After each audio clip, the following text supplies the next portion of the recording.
The hook. First 30 seconds. It is 3 a.m. on an unnamed server cluster, and the silence is shattered by a single, irreversible data drop. A catastrophic breach has just occurred, spilling the operational playbook of a global cyber superpower onto the dark web. We are looking at the spy master's shopping list, the digital blueprints for espionage against 20 nations. The immediate question isn't just who was hacked, but how much of the world's most sensitive infrastructure was already compromised before this list ever saw the light of day. Then comes the twist.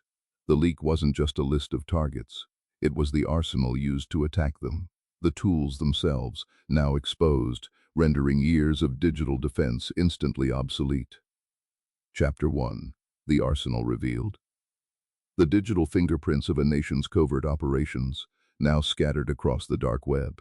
This massive data dump confirms the existence of a large, active, state-sponsored hacking operation, immediately justifying the premise of global paranoia.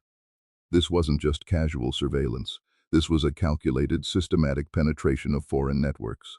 The sheer scale suggests deep, perhaps decade-long embedded access. We are told that the exposed target list explicitly identified over 20 countries and regions. Imagine a holographic world map glowing red, connections originating from Beijing reaching across continents. The surveillance net was cast wider than any public intelligence report had previously suggested, ensnaring allies and adversaries alike. The narrative tightens when we see the specific endpoints: Japan, Vietnam, India, Indonesia, Nigeria, and the United Kingdom. Why was a key NATO ally like the UK being monitored with the same intensity as emerging economic rivals in Africa? This relentless pace of exposure forces us to confront historical context. We remember the shockwave of the 2013 global surveillance disclosures, and the more recent chaotic revelations concerning U.S. intelligence on Israeli strike plans. These are not isolated incidents. They are chapters in an ongoing, undeclared information war. The immediate panic among world powers trying to quantify the invisible damage, the compromises to national security and diplomatic relations, is palpable. Chapter 2. Mapping the Spy Master's Targets. We look closer at the list, trying to piece together the logic behind the choices. The espionage wasn't purely focused on geopolitical rivals. The inclusion of nations like Nigeria alongside Japan suggests an intelligence strategy rooted not just in military threat assessment, but in economic dominance and resource access. When state actors move against targets, the infrastructure of the world's largest corporations is often the hidden battlefield. Analysts suggest the exposed data detailed the actual malware and attack infrastructure, the arsenal itself.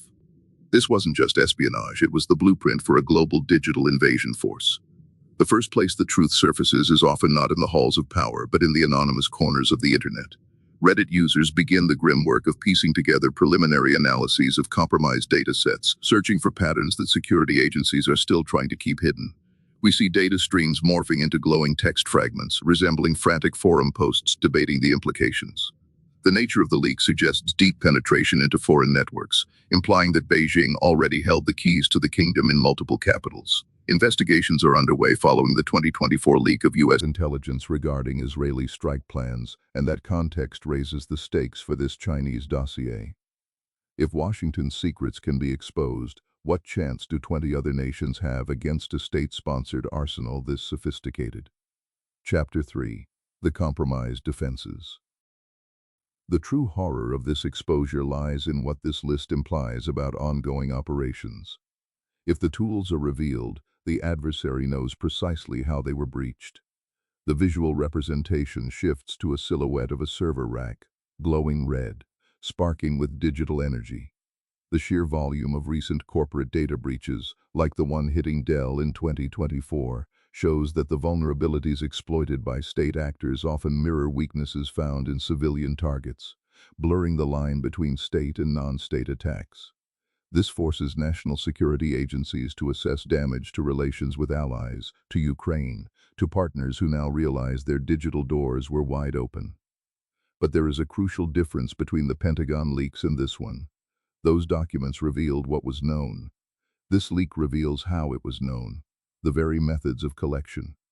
We must remember that these people are being spied upon today.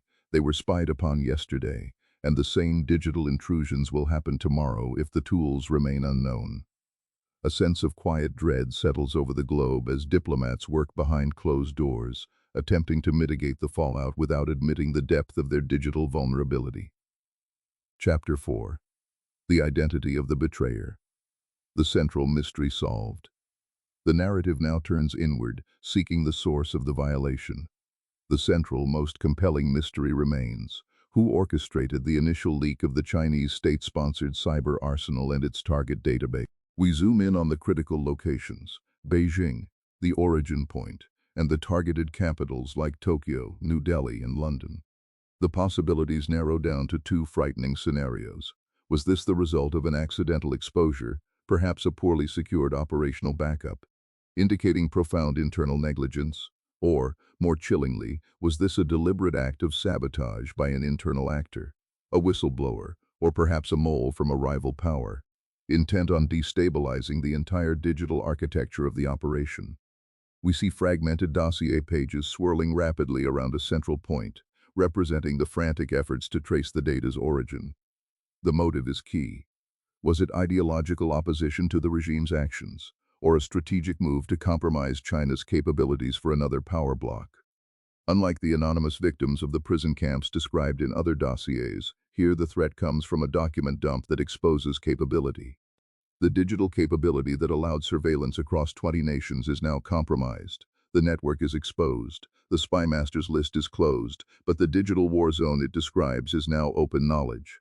The final sobering thought is that the danger isn't just what was taken, but what capabilities the adversary still holds, now that their operational methods have been laid bare.